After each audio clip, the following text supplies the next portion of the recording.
Good evening and welcome to Lee Anderson's Real World with me, Charlie Peters. And tonight I'm joined by the Conservative commentator and former advisor James Price and the former Labour List editor Peter Edwards. And today we're going to be discussing the serious issue of the rape gangs scandal. In particular, recent revelations that a whistleblower who reported concerns to the police in Bradford just over 20 years ago was himself threatened with arrest. Now, GB News first revealed the testimony of former detective John Pecos in April of this year, but there's been a crucial update because the Shadow Home Secretary, Chris Philp, has referred one of those senior officers who threatened to arrest him to the National Crime Agency. It's a significant moment and it could lead to the first prosecution in all of this scandal's history for misconduct in a public office. Well, let's go to my panel now for more on this because, James, this is really long overdue. Yeah, absolutely right. I mean, people will be astonished to think that no one has been punished for this, no one's been fined for this huge scandal on an industrial scale that you've done more than most people to bring to light.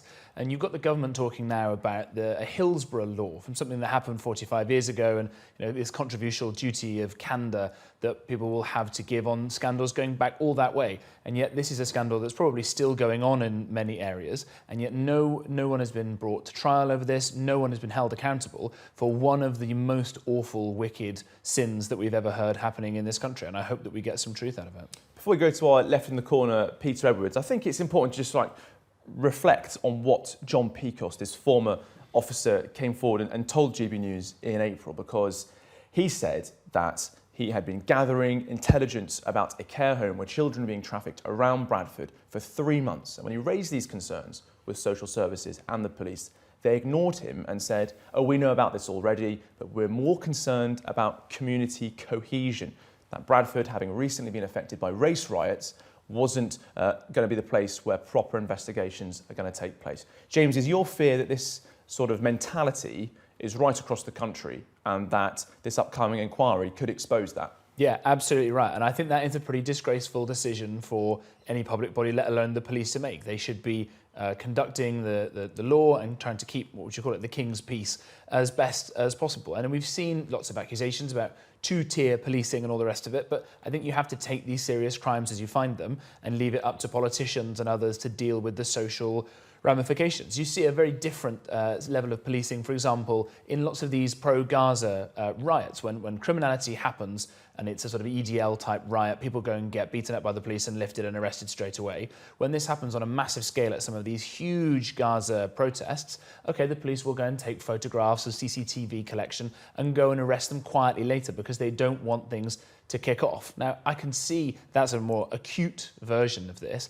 but that kind of problem means that you don't ever get the public really understanding the scale of what's happening in lots of these challenges. And I think that we need a lot more light coming out of this because the public are still not aware the scale of potential illegality and the horrors that have been happening. But we need to get that. The sunlight, I think, is the best disinfectant. Peter Edwards, this is a major challenge for the Labour government, pressured into calling for this inquiry after months of resisting one.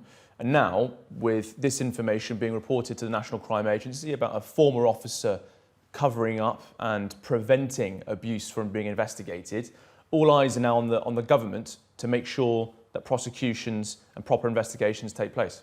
There's pressure on all of society, everyone who's entrusted with making a decision, local authorities, police and the government have responsibility to get through this. I don't doubt these types of conversations happened because we know there was institutional failure and the police got it very, very wrong at times. We've got a system now of local inquiries announced by Yvette Cooper when she was Home Secretary prior to the recent reshuffle. So I hope we will get to the bottom of this, but it's going to take a lot of self-reflection and a lot of peeling back the layer of concealment that we've seen. And it's going to be slow and it's going to be methodical. And I hope we can take some of the party politics out of it as well. Now, in May, before this inquiry was announced, and when Shabana Mahmood was the Justice Secretary, she said that there was a reckoning still due on the grooming abuse gang scandal right across the country. Now, I think that's some of the strongest language we've heard from a Labour minister on this issue. In all your time working in Labour circles and as an editor, Did you often sense a hesitation from politicians when engaging with this issue? We know that the Tories bottled it for decades, but within your own party's ranks, there's an additional concern, isn't there? Because so many Labour voters come from Pakistani communities where there is an overrepresentation of this abuse, and there might be a fear that they want to sort of rock the multicultural boat, to quote one former Rotherham MP. Have you had a random call lately from a strange number, maybe trying to sell you something or even scam you? If so, your info could be out there. That's because of data brokers, shady companies that scrape the internet for your personal details and sell them to marketers or even scammers. These days, scammers can even use AI to mimic your friends' voices and trick you into sending money. It's not just annoying. Data brokers often target vulnerable people with high-interest loans or sketchy offers. But there is a solution. Incogni, the sponsor of this video.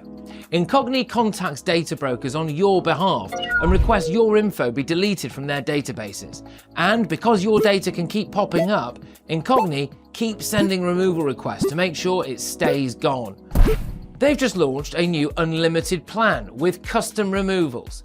If you find your info on a weird website, just send them the link and their privacy team will work to get it taken down. Getting started is easy. Hit the link in the description, create your account and let Incogni handle the rest. It's risk-free for 30 days and you'll get 60% off an annual plan with the code GBNews. Take back control of your data with Incogni.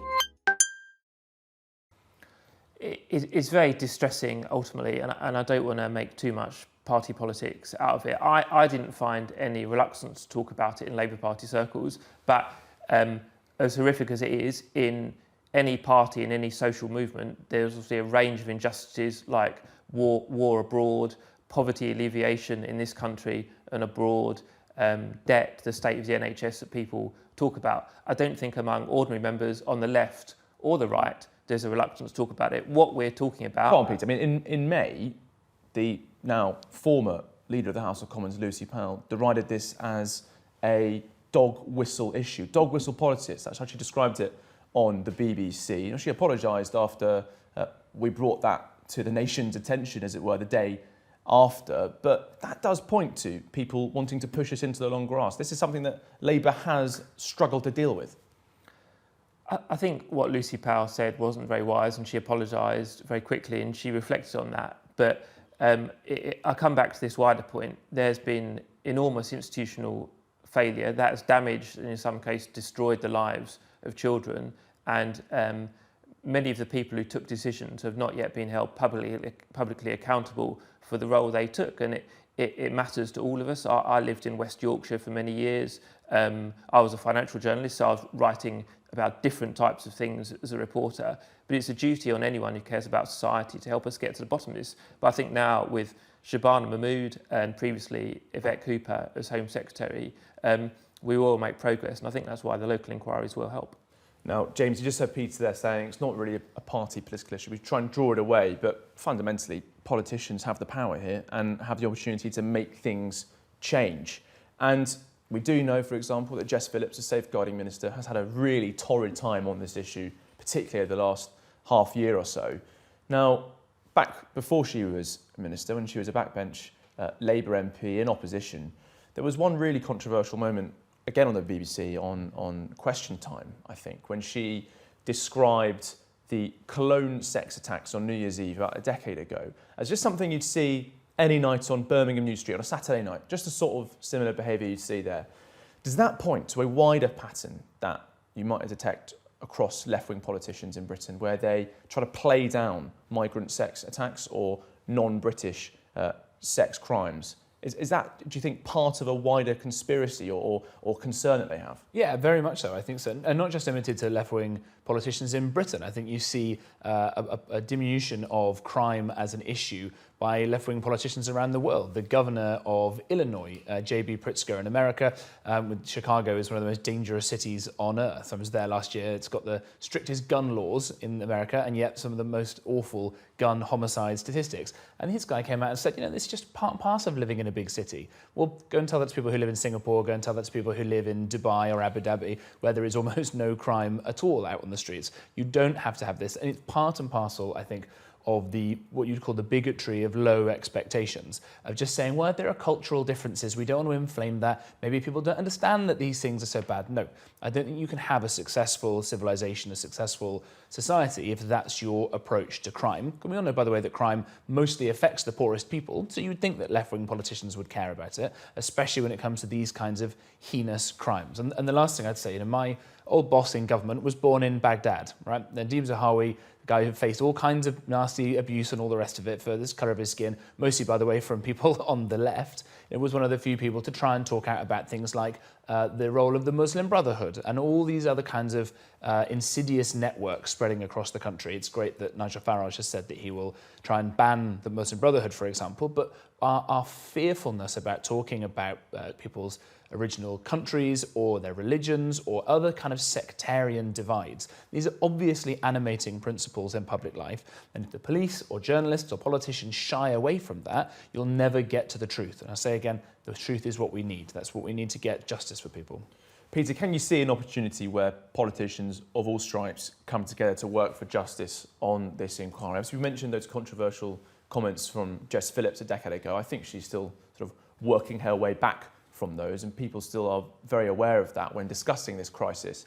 But also we've seen sort of Lib Dems in the chamber, again, as recently as this year, deriding politicians for referring to the overrepresentation of some ethnicities in group-based CSE. So we still have this nervousness, isn't it? This isn't something from a decade ago or even further away.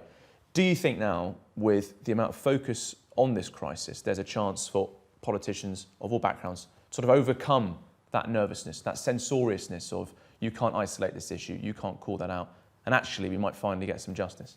What I've just heard from James is absolutely ludicrous. Jess Phillips is more qualified than anyone in this room to talk about abuse and violence against women and girls. Jess Phillips ran a women's refuge before entering Parliament.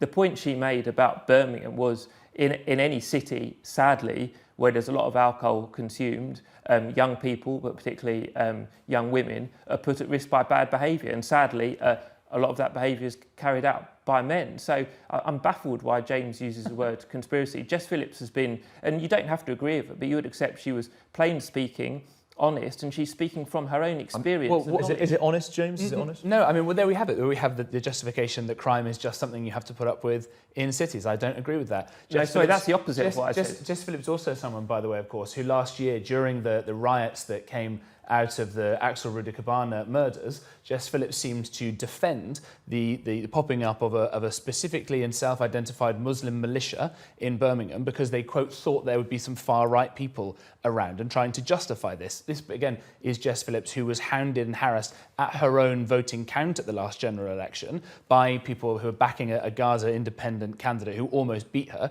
And when asked who these people were, all she could bring herself to do was say it was men. And Peter, at the same time, just referring to men again there, Jess Phillips did that on another occasion when there was recent statistics released showing the overrepresentation of sex crimes according to nationalities, going around foreign nationalities. She said actually the main problem is not ethnic origin or nationalities, but men. That's the key indicator. Is that a broadening out of the issue to avoid talking about specific and difficult issues? I don't think so, and I don't understand why people on this programme would seek to target Jess Phillips when she's one of the most qualified people in Parliament on this subject. Well, we don't judge people based on qualifications, we judge them based on their actions, all right? What does qualifications mean to you? As in your experience makes you great, or what you've achieved in the past makes you able to be decent in your job in the future? I think having knowledge and first-hand experience of what you're talking about, as Jess Phillips does, is really helpful. And there's knowledge, but we don't judge politicians based on their knowledge, we judge them on what they do and what they say.